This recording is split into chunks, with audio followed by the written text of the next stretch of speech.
Sa video na ito ay pag-uusapan po natin ang posibleng pag-abot ni Bitcoin sa kanyang panibagong all-time high or ATH matapos po ang naging pahayag ni US President Donald Trump tungkol sa kanilang magandang pag-uusap kasama ang bansang China. Yan, pag-uusapan po natin kung bakit mahalaga ang statement na yan, ano ang epekto nito kay Bitcoin at sa buong crypto market, at syempre ano ang dapat nating gawin bilang mga Pinoy crypto enthusiast. Pero bago po tayo magpatuloy, ay pakibasa na lamang po muna ang disclaimer dito sa ibaba ng ating screen.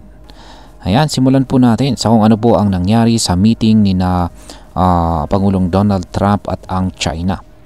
Ayon po sa isang post ni Pangulong Donald Trump sa Truth Social, nagkaroon po sila ng isang very good meeting kasama ang China nitong May 10 sa bansang Switzerland. Ayon pa sa kanya ay maraming bagay ang napag-usapan at nagkaayos daw sila sa ilang mahalagang issue. Ang tono raw ng negosasyon ay friendly at saka constructive na para bang sinasabi niyang positive ang takbo ng pag-uusap. Dagdag pa ni Pangulong Trump, gusto niyang makita na maging bukas ang China sa mga American businesses. Ibig sabihin ay posibleng mas lumuwag ang trade o palitan ng kalakal sa pagitan po ng dalawang malalaking bansa. Ngayon ay bakit po nakakaapekto ito sa presyo ni Bitcoin? Ngayon maaring ang tanong natin ay ano po ang kinalaman ng meeting na yan sa presyo ni Bitcoin. Yan, ganito po yan. Kapag nagkakaroon po ng magandang balita sa pagitan ng dalawang malalaking ekonomiya gaya po ng US at China, tumataas po ang kumpiyansa ng mga investors. Ang sentiment po ng market ay nagiging positive. At dahil dito, si Bitcoin na kilala bilang digital gold at saka hedge laban sa inflation ay nakikinabang. Matapos po ang pahayag ni Pangulong Trump, sumabog si Bitcoin pataas at lumampas po siya sa presyong $104,000 at ngayon ay mukhang tinatarget na po niya ang bagong ATH or all-time high. Ngayon ay sino naman ang mga eksperto na nagsasabing tataas pa itong si Bitcoin? Ayan, maraming mga market analyst ang nagsasabing malaki ang tsansang umangat pa si Bitcoin sa mga susunod na araw o linggo. At una na po rito si Titan of Crypto.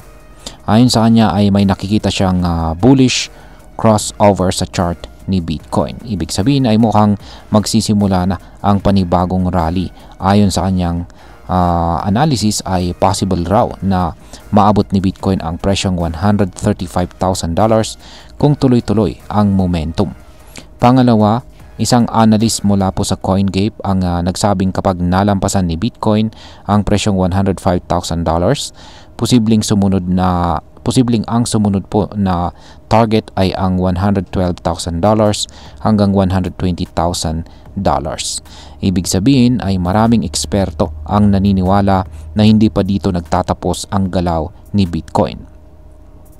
Ngayon ay ano naman po ang sinasabi ng mga institutional investors?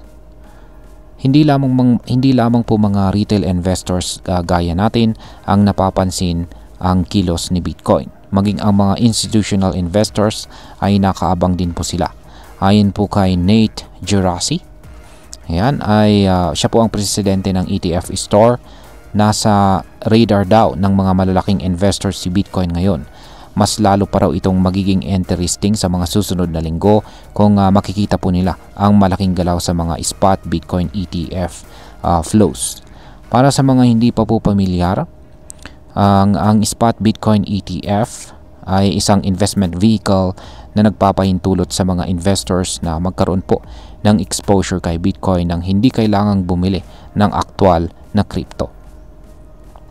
Ngayon ay ano naman po ang connection ng trade talks sa crypto market. Ayan, mahalaga po ang trade talks na ito. Hindi lang sa global economy kundi pati na rin sa crypto market. Tandaan natin na si Bitcoin ay hindi lang basta digital currency. Isa na rin po siyang safe haven asset para sa maraming tao. Ibig sabihin ay kapag may positive developments sa global economy, madalas ay nagkakaroon po ng magandang epekto ito sa presyo ng mga crypto assets. Ang magandang ugnayan po sa pagitan ng US at China ay nagbibigay ng optimism sa mga investors. Kapag naging successful po ang mga trade negotiations, mas tataas pa ang kumpiyansa ng mga tao sa mga risk-on assets tulad ni Bitcoin at saka Ethereum.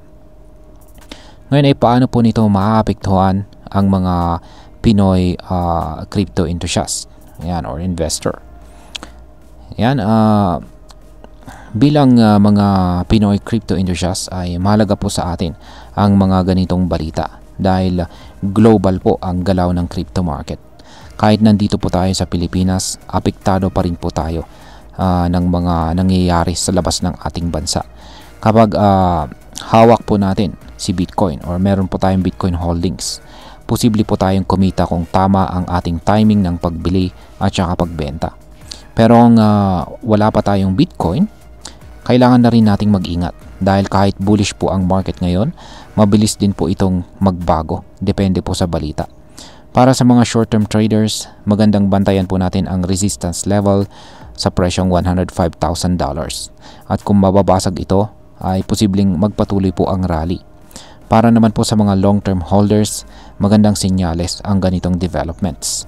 Ipinapakita po nito na unti-unti nang tinatanggap si Bitcoin bilang isang lehitimong asset class.